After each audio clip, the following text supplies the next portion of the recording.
Hello guys, अस्सलाम वालेकुम। खुदा से उम्मीद करती हूँ आप सब लोग खैरियत से होंगे।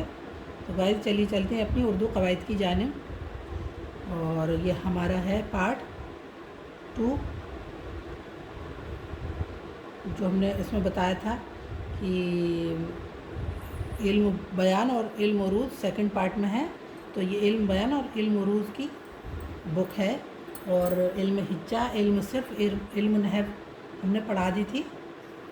तो यह है नज़्म और नज़्म जदीद। नज़्म की लग़वी मायने लड़ी में मोती पिरोना है। इस्तिलाह आम में किसी चीज़ की तंजीम, आराइश या तरतीब देने को कहते हैं, लेकिन अदबी इस्तिलाह में नज़्म से मुराद पूरी शायरी होती है जो नस्र के मद्दे मुकाबिल है।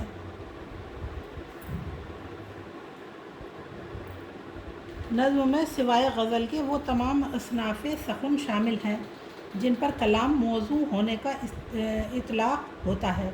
यह हैयत के एतबार से नश्र नहीं है, लेकिन दो कदीम में नज़्में अपनी अपनी खसूसियात या मौज़ूआत के बाइस कुछ ख़ास असनाफ़ के नाम से मौसूम हो गई। मसलन क़सीदा, मरसिया, मसनवी, रुबाई और क़ता वग़ैरह। इनके अलावा कुछ ख़ास असलूब के तहत मिसरों और बंदों को तरतीब देकर नज़में लिखी गईं, जिनको मुस्तज़, तरजीह बंद, तरकीब बंद और मुस्तज़ाद और तज़मीन वग़ैरह का नाम दिया गया। अगरचे ये सब नज़्म हैं, मगर उनको उन्हीं नामों से याद किया जाता है जो उनके लिए मुतय्यन कर दिए गए हैं। खुलासा ये है कि नज़्म शायरी की वो सनफ़ है जिसमें किसी ख़ास मौजू पर तसलसल के साथ ख़यालात का इजहार किया गया हो। नज़्म के लिए एक मरकज़ी ख़याल का होना ज़रूरी है जिसका इर्तक़ा नज़्म के आखिर तक तसलसल के साथ जारी रहता है। नज़्म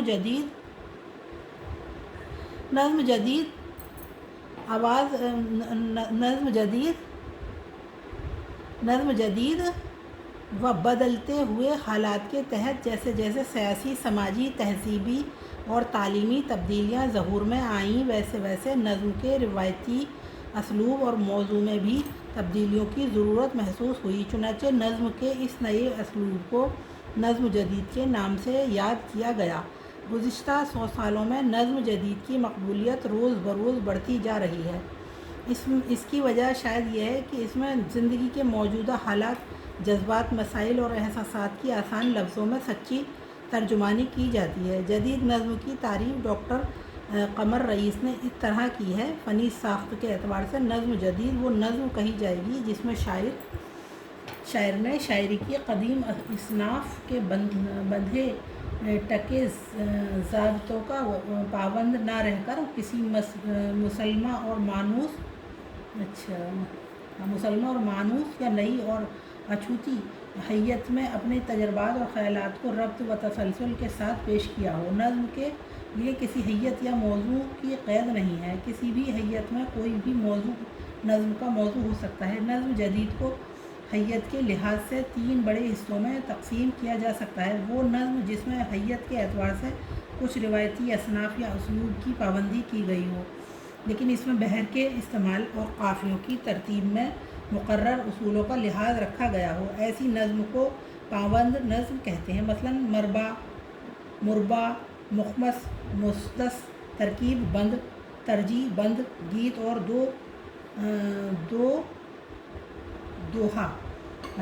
गीत और दोहा वग़ैरह। वो नज़्म जो शुरू से आखिर तक मिसरों के वज़न के तकाज़ों को तो पूरा करती हो, यानी मिसरे बराबर हों, मगर रदीफ़ और काफ़ियों की पाबंदी से आज़ाद हो, ऐसी नज़्मों को गैर मुक़फ़ा या नज़्म मुअर्रा कहा जाता है।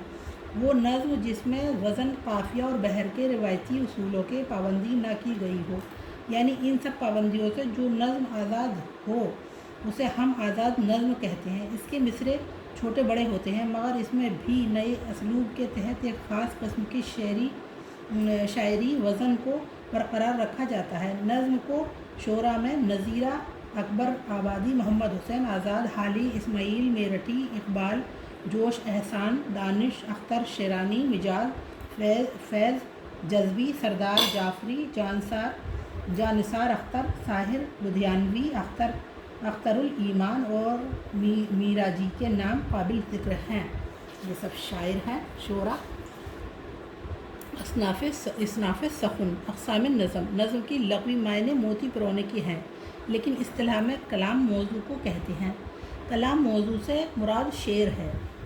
شعر کی تعریف۔ لفظ شعر شعور سے بنا ہے۔ یہ دونوں عربی زبان کے الفاظ ہیں۔ شعر کے معنی ہیں جاننا یا واقفیت رکھنا، مگر اصطلاح میں سخن موضوع با قافیہ جو کہنے والے نے شعوری طور پر یعنی ارادہ کے ساتھ کہا ہو شعر کہلاتا ہے۔ شعر میں قافیہ اور وزن کا ہونا ضروری ہے۔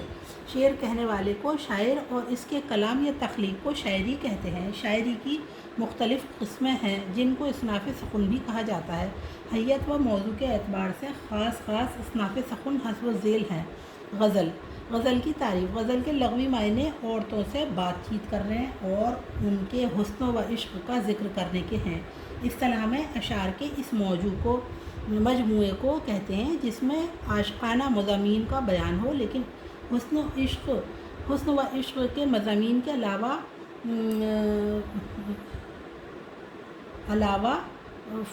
فافا، تصوف، اخلاقیات، معرفت الہی، پند و نصیحہ، رموز حیات و ممات وغیرہ بھی غزل کے دائرے میں داخل کر لیے گئے ہیں۔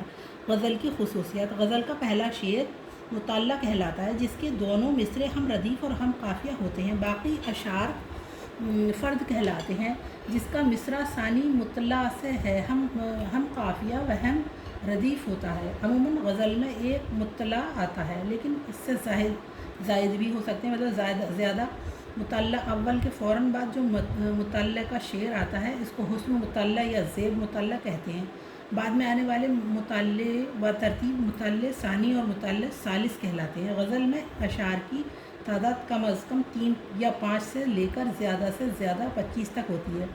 غزل کا ہر شعر مطلب کے اعتبار سے ایک دوسرے سے جدا ہوتا ہے۔ غزل کے آخری شعر میں شاعر اپنا تخلص لاتا ہے، اس شعر کو مقطع کہتے ہیں۔ اچھا، لاسٹ میں جو اس کا شاعر کا تخلص ہوتا ہے اسے مقطع کہتے ہیں۔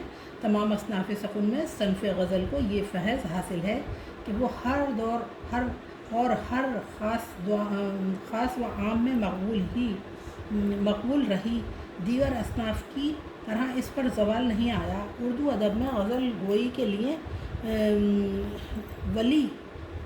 ولی دکنی، میر غالب، مومن ذوق، داغ، آتش، درد، فانی، حسرت اور جگر وغیرہ کے نام کافی مشہور ہے۔